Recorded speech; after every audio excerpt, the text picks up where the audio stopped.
Welcome to the 2020 Philadelphia Film Festival. My name is Michael Lerman. I'm the artistic director here, and I'm really honored to have director Sonia Kennebeck and producers Ines, Hofmann, Kanna of Enemy of the State. How are you guys doing? How are you holding up in these crazy times? Doing all right.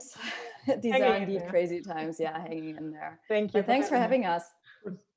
I just want to start.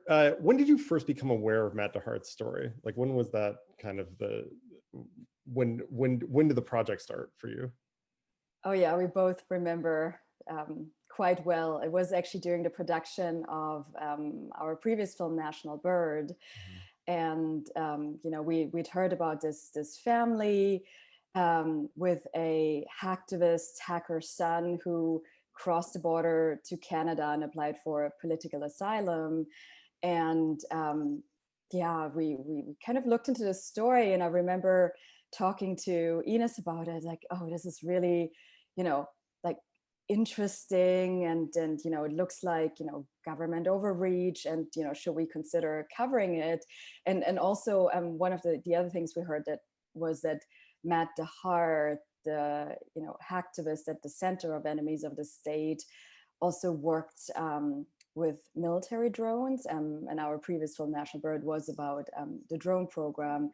So that's how we first became aware of it, and we discussed it, and then we realized, kind of looking into it, how strange and complicated that story is, the Matt DeHart story is. And we thought, okay, this is already this is a rabbit hole, so let's kind of put it on a back burner and come back to it later. I'm sure you have something to add, Ines, because I remember we had all these discussions about filming and getting involved in that. Yeah, no, I mean, it was just not the right time at that moment because we were still busy with the other film, but it definitely stuck. That was one of those stories that stuck. And in the end, it was better that a bit more time passed because a lot changed. Obviously the asylum claim was turned down. Matt was sent back to the US, took a plea deal. So there's a lot of stuff that followed. And by the time we started filming with the family, things had, for lack of better words, settled a bit more, So the story was already becoming fuller. And then we really dug in, and then it became even more complicated than we thought it was. Yeah, it's a great bridge to my next question, because the film hinges so much on these new details emerging and these surprises, and I'm curious how much you knew while making it when you went in, or how much you discovered as the process was going. I mean, it was a true investigation, and that's how we also structured the film. What you see in the film, the way new evidence comes to light and what develops, is really what we uncovered along the way. And for us, it felt it was the only right way to tell it, because we didn't know where the investigation, where the story would lead us. And what, all these twists and turns that you experience as an audience member is actually what we experienced as well. It was like being part of a spy thriller in a way. It's crazy. Just that description of it is amazing. Did your perception of the subjects change throughout the course of the film for yourself? How did it change for you? Were you surprised by these things? Yeah, Ines, do you want to start on that? It was a struggle for sure. Well, this also connects to your previous question. So, I mean, the underlying premise for us was we had just come out of, making National Bird, and we also, think a lot and read a lot about what the US government is doing and has done in the past. So for us, it was not that inconceivable that all these things that Matt claimed had happened to him, including torture in prison, that they had happened. We really thought this is possible. And so all the claims that they may have planted, child pornography, all these claims, they sounded somewhat plausible to us. So that was our starting premise too, right? So you go in, taking your subject's story, as that's what their story is. But then, of course, you have to do the research. You can't just believe everything someone tells you, right? So this is what makes us investigative journalists. And then as you learn more, you do have to step back a little bit. And it was a little bit easier for me, I have to say. So Sonia's in the field with all our subjects. She films with them. She spends time with them in front of the camera, having meals maybe. I have a little bit of the benefit of distance, as I call it. So it's a little bit easier. But yes, over time, as we found out more stuff, of course, and this is not just with the family, other relationships also changed, emerged, evolved, so it's kind of a typical way of making a documentary in a way. This takes it just up another step, It's definitely a level up from the traditional documentary, I'd say, for us as filmmakers. I mean, it was an incredibly challenging story. And at some point we thought, or even our friends said, you should film yourselves discussing, the film, because within our team, the range of interpretations, was so wide. And it really, I mean, it kept us up at night. We had, the discussions, and it is like, it started as a story about, government overreach, and to a certain extent, and mistreatment, it still is that. But there are all these layers that really, are kind of make this film, a film about human behavior, about the truth, about kind of, social media nowadays, and how information spreads and gets, like multiplied, and how, stories take on a life of its own. So it's complicated, it's ambiguous, it really is, to be honest, is the most bizarre story I've ever come across. Yeah, it's interesting because I wanted to ask a little bit kind of about the nature of truth, and I trust that you'll understand what I mean when I ask this. Is do you hope the viewer will come away from the film feeling like they know the truth of what happened? That's a very interesting question. And I obviously don't mean that you aren't presenting the truth as you know it, as you see it, as, in the investigative way. I mean, do you feel like you've told the whole story in that way? Do you feel like they'll come away saying, I know, I understand what happened? Or do you hope it really is like it? I'm interested what Ines, will say to that, because, and that's what's so interesting about this story and this film is that, there is like, you as a viewer, but also we as a film team, we don't necessarily have, completely overlapping interpretations. And just also from my own, I think, character, as a director and as a filmmaker, but also as a person, I'm very attracted to these stories that are not black and white, that are where there are different perspectives. And I struggle with, like this story in particular myself, where, I'm still trying, there's still open questions to it. And I'm kind of wondering, like, what actually happened here? And yes, this investigation gives the audience way more information that has, ever been out about this case, which had been quite widely and internationally covered.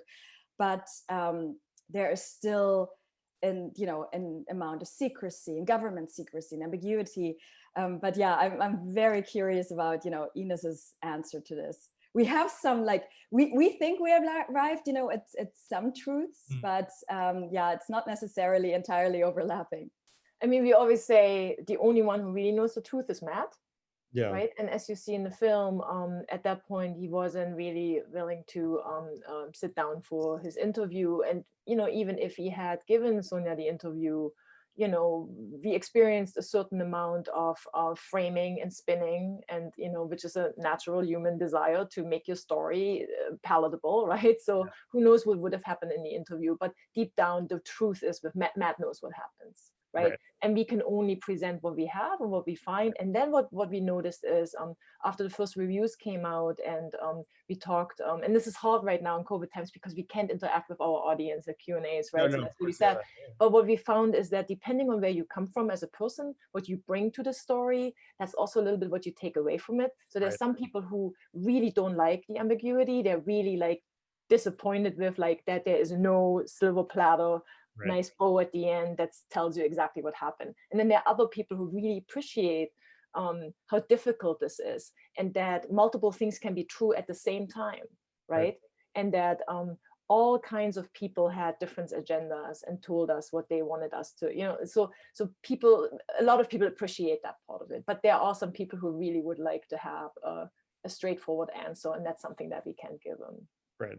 Yeah, I would just like to jump in there, because like I for myself, some of the most my favorite reviews were the ones who actually said, and that's what we kind of, who saw it as sort of the larger intention behind this film, is that it doesn't just present you this investigation and the story and tells you something about the subjects, but it actually also tells you something about yourself and your own perception and how you view things. Because it, for me, as the filmmaker director, kind of going through this journey and filming with, different, interview partners who sometimes had entirely contradicting statements and were very believable and presenting them, it was really a discovery, of sort of my own perception and, and what, we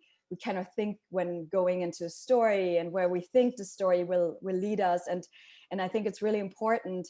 And that's what I hope the film will tell you, that you are, think critically, that you question, narratives, that you're open to, changes in stories, and really, just also question yourself. Yeah, it's funny. My next question was going to be for the two of you. Do you feel like it, there are key ideas about the nature of truth that emerged for you that changed your perception throughout this process? And you kind of touched on that there, but I wondered if there's more, that in the way you think about things and the way you investigate things now and the way you move forward and work on other stories, are there more pieces to that? If not, that's okay. I mean, we've said a lot. There's a lot I could say about truth. I mean, truth has so many layers, right? There's like, of course, like objective, factual truth, but then, you have sort of the personal truth as well. Some person who you interview might think they are telling you the truth. It's their truth, but, they might have been, basing their information on wrong facts. Right. So it is, and they come across then truthful because for themselves they are. So I mean, it has a lot of like philosophical layers, which I think also come across, in the film. Or another thing is, especially with like social media and, what we're experiencing now, sort of the spread of conspiracy theories and articles, is that, what is actually the original source to something. And sometimes, a reference or an article becomes a source, and it's kind of it's like a self-referencing, it's like a circle. And like, how do you break through in that circle to actually find the real truth? So I mean, it's, for filmmakers and journalists, I think this film is really just like, so interesting for interpretation. Also, like, can you actually see in someone's eyes if they tell you the truth? Right. And it kind of goes back to, our legal system here, jury trials and so on. What can you actually see? And what is the personal truth? Like, like yeah, no, I mean, for me, what was really, really fascinating is the whole story about the parents themselves, and what truth do they make about their own son. And this is not a child, this is a grown-up son, right? What truth do they see? And that you can also make your own truth a little bit and be blind to certain other parts of the truth. And then, as I said before, really, really important for me from this film is this idea of multiple things can be true at the same time. Right, that is not just, it's not really, really not black and white. This is a really perfect example, actually, but this is we have to wrap up soon, but I have one more question, and it's sort of on the same topic. But one thing that really struck me in discussing kind of the nature of truth and the nature of reality and the surprises in the movie is the reenactments. And I was wondering if you talk a little bit about the choice to use those and the process of staging them, et cetera. Yeah, so it became clear pretty early on that we would need recreations, because so much of that story happened in the past. And so, you know, in order to retell it and use it, especially also the original audio that we were able to get our hands on, you know, this is a film after all, right?